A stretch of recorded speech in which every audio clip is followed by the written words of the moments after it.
লা ইলাহা ইল্লাল্লাহ। মহর আর কাবিন কি একই নাকি ভিন্ন কিছু, একটু বিস্তারিত বলবেন। বিয়ের মহর তো বলা হয় বিয়েতে স্বামী কর্তৃক স্ত্রীকে যে প্রদেয় দিতে হয় সেটিকে, অর্থাৎ যেটাকে আমরা মহারণা বলে থাকি, স্ত্রীকে যে টাকা দিতে হয় অথবা গহনা ইত্যাদি দেওয়া যায় সেটাকে বলা হয় মহর। আর এই মহারণা মহর এটাকেই কি কাবিন বলা হয় নাকি কাবিন ভিন্ন কিছু?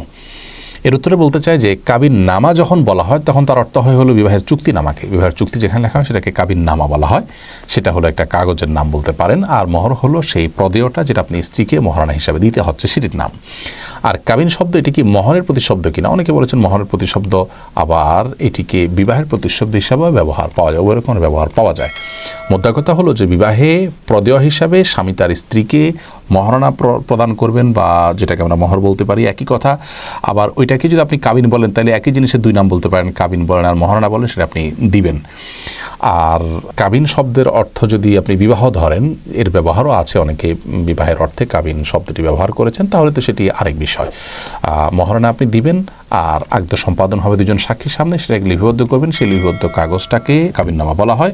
আর এই প্রদেয়টাকে যেটা আপনি টাকা বা স্বর্ণ ইত্যাদি দিয়ে স্ত্রীকে মহারণা দিচ্ছেন সেটি হলো মহর বা মহারণা, সেটাকে কাবিন অনেকে বলে। লা ইলাহা ইল্লাল্লাহ।